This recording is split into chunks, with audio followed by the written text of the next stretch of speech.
സ്തുതിച്ചിടും ഞാൻ നിന്നെ എന്നുമെന്നും, കൊതിച്ചിടുന്നു നിന്നെ കണ്ടിടുവാൻ.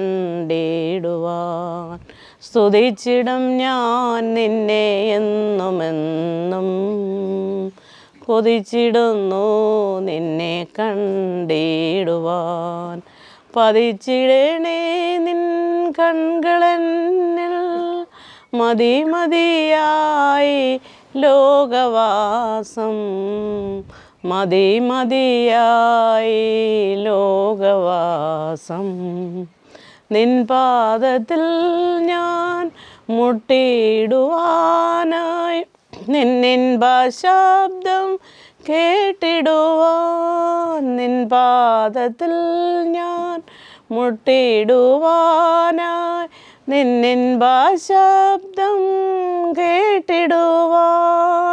പ്രാണപ്രിയ എന്നു വരും നീ എന്നെ ചേർത്തിടുവാൻ,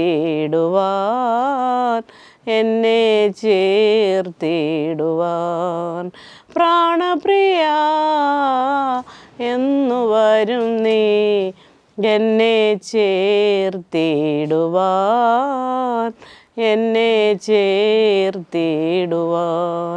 സ്തുതിച്ചിടും ഞാൻ നിന്നെ എന്നുമെന്നും, കൊതിച്ചിടുന്നു നിന്നെ കണ്ടിടുവാൻ. സ്തുതിച്ചിടും ഞാൻ നിന്നെ എന്നുമെന്നും, കൊതിച്ചിടുന്നു നിന്നെ കണ്ടിടുവാൻ. 77-ാം സങ്കീർത്തനത്തിൻ്റെ 13-ാം വാക്യം. ഞാൻ അത്ഭുതം പ്രവർത്തിക്കുന്ന ദൈവമാണ്. നമ്മുടെ ദൈവത്തെ പോലെ വലിയ ദൈവം ആരുള്ളൂ? നീ അത്ഭുതം പ്രവർത്തിക്കുന്ന ദൈവമാണ്. കഴിഞ്ഞ നാളുകളിൽ ദൈവമായ കർത്താവ് ഞങ്ങളുടെ ജീവിതത്തിൽ അനേക അത്ഭുതങ്ങൾ പ്രവർത്തിച്ചിട്ടുണ്ട്. ഇപ്പോഴും അത്ഭുതങ്ങൾ പ്രവർത്തിച്ചു കൊണ്ടിരിക്കുന്നു. നാളെയും ദൈവം അത്ഭുതം പ്രവർത്തിക്കും. സഭ പറയുകയാണ്, ആസാഫിൻ്റെ ജീവിതത്തിൽ അനേക പ്രശ്നങ്ങൾ, പ്രതികൂല സാഹചര്യങ്ങൾ, ഉറങ്ങാൻ വയ്യാത്ത അവസ്ഥകൾ, ബുദ്ധിമുട്ടുകൾ, ജീവിതത്തിൽ അനേക പ്രതിസന്ധികൾ കൂടെ കടന്നു പോയപ്പോൾ താൻ എങ്ങനെയാണെന്നോർത്ത് വളരെയധികം ഭാരപ്പെട്ട സന്ദർഭങ്ങളുണ്ട്. അപ്പോഴൊക്കെയും ദൈവം തന്നെ വിടുവിച്ച കാര്യങ്ങളെല്ലാം ഓർത്ത് വളരെയധികം വ്യാകുലപ്പെട്ട ഒരു വ്യക്തിയാണ്. എന്നാൽ ഇവിടെ പറയുകയാണ്, നമ്മുടെ ദൈവത്തെ പോലെ വലിയ ദൈവം ആരുള്ളൂ? ഇവിടെ 2-3 കാര്യങ്ങൾ ഇവിടെ പറയുകയാണ്. ദൈവം എൻ്റെ ജീവിതത്തിൽ ചെയ്ത പല അത്ഭുതങ്ങളുണ്ട്, അത് ഞാനെല്ലാം ഓർക്കും.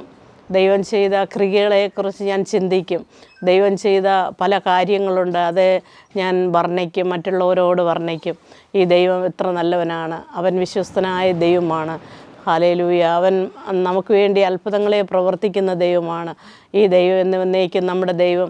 അവൻ ജീവപര്യന്തം നമ്മളെ വഴി നടത്തുവാൻ ശക്തനായ ദൈവമാണ്. ഈ ദൈവത്തിൽ നമുക്ക് ആശ്രയിക്കാം. ദൈവമായ കർത്താവ് സഹായിക്കട്ടെ.